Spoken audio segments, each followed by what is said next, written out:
बिस्मिल्लाहिर्रहमानिर्रहीम, अस्सलामु अलैकुम and welcome to UMT podcast. मैं हूँ Bir Chauhan and today we have Chaudhry Rizwan Suleria with us. He is the founder of International Lawyers Club UK. Sir, आज हम जिस बारे में बात करने वाले हैं वो है इमिग्रेशन। बेसिकली इमिग्रेशन तो कभी हम कहते हैं कि आप जब कहीं से मुल्क में शिफ्ट करना चाहते हैं या आप चाहते हैं स्टडी वीज़ा के लिए। सर, मैं जानना चाहती हूँ कि जो स्टूडेंट्स के दिमाग में ये एक जोन है कि हम जब स्टडी वीज़ा अप्लाई करके बाहर जाएंगे तो हमारी लाइफ कैसी होगी, और अगर हम नहीं अप्लाई करके जाते हैं बेसिकली वैसे ही हम अगर किसी कंट्री में एज ए रेजिडेंट के लिए अप्लाई करें तो क्या डिफरेंसेस आते हैं? बीइंग स्टूडेंट जब आप जाते हैं किसी मुल्क में तो ऑब्वियसली आपके जहन में बहुत सारी चीज़ें होती हैं। जब मैं भी स्टूडेंट था तो बीइंग स्टूडेंट मैं फ़र्स्ट टाइम बरतानिया 2006 में गया तो मुझे लगा कि शायद बड़ी वेलकमिंग कोई वहाँ पे सिस्टम होगा, जब आप जाएंगे तो लोग को इस्तकबाल करने वाले होंगे। लेकिन होता ही है कि एयरपोर्ट पे लेने वाले भी सम टाइम आपको लेट पहुँचते हैं या आते ही नहीं है, कह देते हैं कि आप आ जाइए फ़लानी बस पे बैठ के, फ़लाँ ट्रेन पे बैठ के, ये आसान है, कोई मसला नहीं है। तो बड़ा वेलकमिंग नहीं होता और ऑब्वियसली आप पूरा घर बार छोड़ के जाते हैं।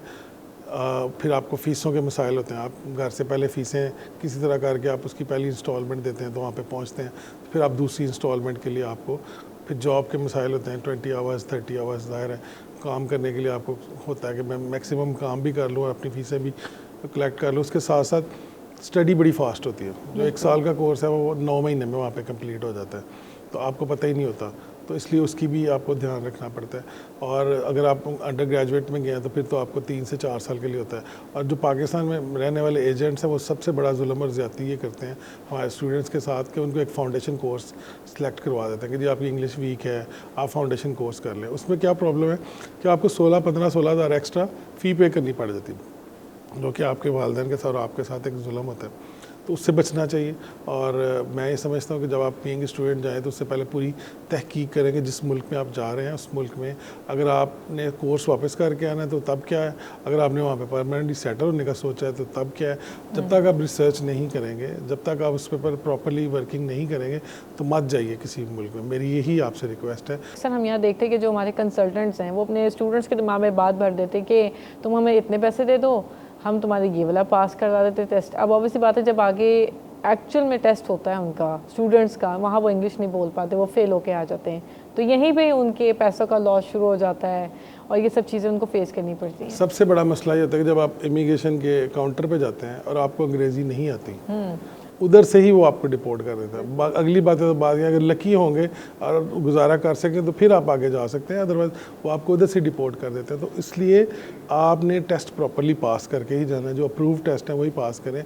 किसी एजेंट के कहने पे जेली टेस्ट मत दें। अगर आप इस काबिल नहीं हैं तो मत वो काम करें। अल्लाह ताला ने हो सकता है आपके अंदर कोई और सलाहियत रखी हो, उसको तलाश करें और उसके ऊपर वर्किंग करें, बजाय कि आप गलत काम से, गलत रास्ते से, डिसऑनेस्टी से जो काम करेंगे वो कभी भी काम जो है वो आपको कहीं अच्छी जगह पे नहीं लेके जाएगा। बिल्कुल सही कह रहे हैं। अब मुझे ये अब बात क्लियर करें कि अगर कोई स्टूडेंट स्टूडेंटशिप के लिए किसी स्टडी वीज़ा के लिए अप्लाई करता है तो वो ये कैसे एस्टिमेट करेगा कि अगर उसने किसी वीज़ा की फ़ी पे करनी है या अपनी स्टडी फ़ी पे करनी है और उसको कंसल्टेंट कुछ और बता रहा है, उसको रिसर्च करने पे कुछ और पता चल रहा है, फिर वो आगे उस चीज़ को कैसे परस्यू करे? देखिए, दुनिया अब ग्लोबल विलेज बन गई है। हर चीज़ आपके मोबाइल फ़ोन में आ गया। आपको इवन कंप्यूटर पे बैठने की ज़रूरत नहीं है। आप सर्च करें उस कोर्स को, उस यूनिवर्सिटी को जिधर वो कोर्स ऑफ़र कर रहा है।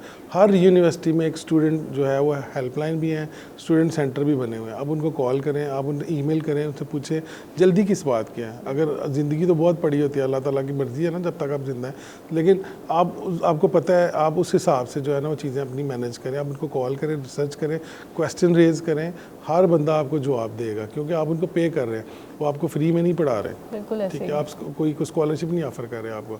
सो जब आप वहाँ पे जा रहे हैं और अपना फ़ी पे करके जा रहे हैं तो बीइंग ए कस्टमर आपका हक बनता है कि आप उनसे पूछें कि ये जो प्रोडक्ट है मेरे लिए फ़ायदेमंद भी है कि नहीं है, और आपके जो क्वेश्चंस हैं उसको पहले से पूछें। और ना सिर्फ उससे पूछें बल्कि स्टूडेंट फोरम्स बने हैं, उन फोरम्स पे जाके क्वेश्चन पोस्ट करें। आप सोशल मीडिया पे क्वेश्चन पोस्ट करें, उनसे पूछें कि ये मैं करना चाह रहा हूँ। आपको बहुत सारी हेल्प मिल जाएगी इसमें। बहुत सारे स्टडी ग्रुप्स बने हुए हैं जो गाइडलाइंस आपको देंगे। कन्फ्यूजिंग समटाइम इन्फॉर्मेशन होगी, उसके लिए किसी एक्सपर्ट लॉयर से या किसी से मशवरा करें। कंसल्टेंट हमेशा आप वो देखें जो पाकिस्तान में भी हैं कि वो अप्रूव्ड कंसल्टेंट हैं यूनिवर्सिटी की वेबसाइट पर, तो तभी उनसे आप कोर्स बुक करें। अदरवाइज़ ये जो गली मोहल्ले में बैठे हुए हैं उनसे बिल्कुल डन बेसिस वाले जो कंसल्टेंट हैं उनको डिस्करेज करें और मैं समझता हूँ कि पाकिस्तान का लॉ भी उनको प्रोटेक्ट नहीं करता, और इसलिए उनको मैं समझता हूँ डिस्करेज भी करना चाहिए, उनके पास नहीं जाना चाहिए।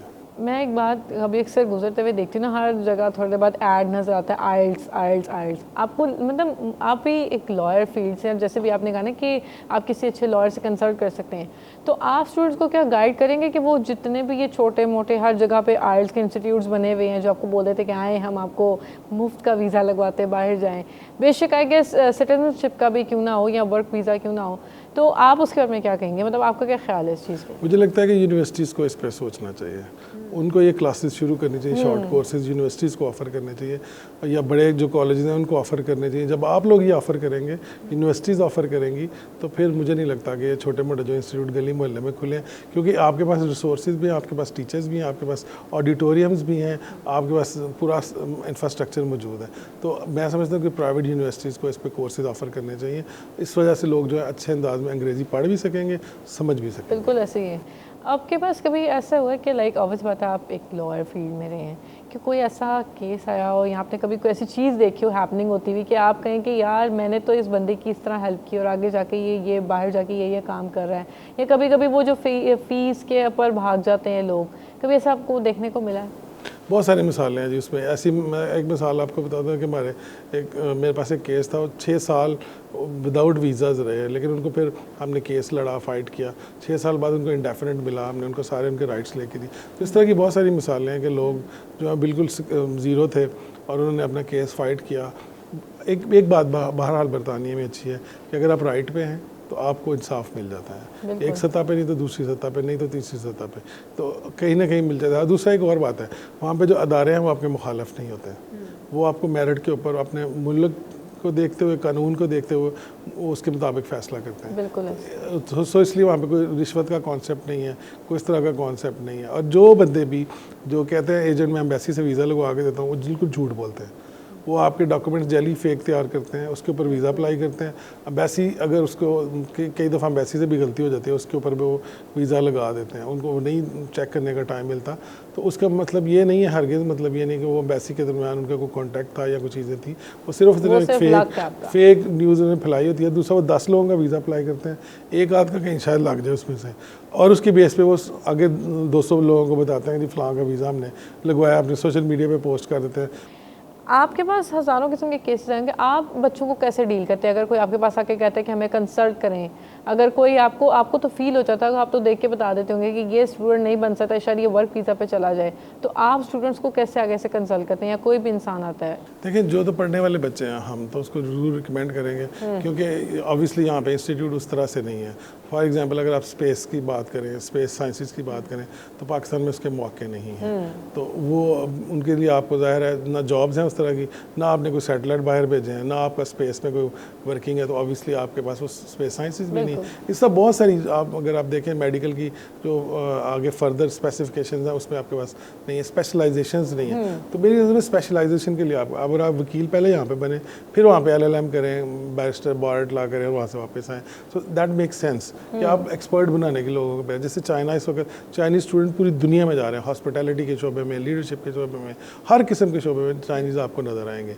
उसकी क्या वजह है कि वो चाहते हैं कि उनके मुल्क में लोग सीख के वापस आएँ। उनकी गवर्नमेंट कर्जा देती है उसके ऊपर, आपकी गवर्नमेंट ना कर्जा देती है, ना आप उसको सपोर्ट करती है, और आप जब चले जाते हैं तो फिर आप मुल्क के हालात देख के तो वहाँ पे ही बस जाते हैं, क्योंकि इतने अच्छे हालात अगर हो तो वापस आ जाए, वापस भी नहीं आप आ सकते, क्योंकि इस कल्चर में फिट ही नहीं होते। फिर वापस आ गए, जब आप साफ़ सुथरी जगह पर रहना शुरू कर देते हैं तो फिर आप कहते हैं कि यार मुल्क में तो गंदगी बड़ी है, रोड इससे बड़ी मज़ेदार बात याद आई कि ये जो एक मिथ है कि बाहर की ज़िंदगी बड़ी आसान है, बाहर सब कुछ तो आपको ऐसे सर्व मिलता है, तो ये सब मिथ है, ये इवेंचुअली रियलिटी भी है?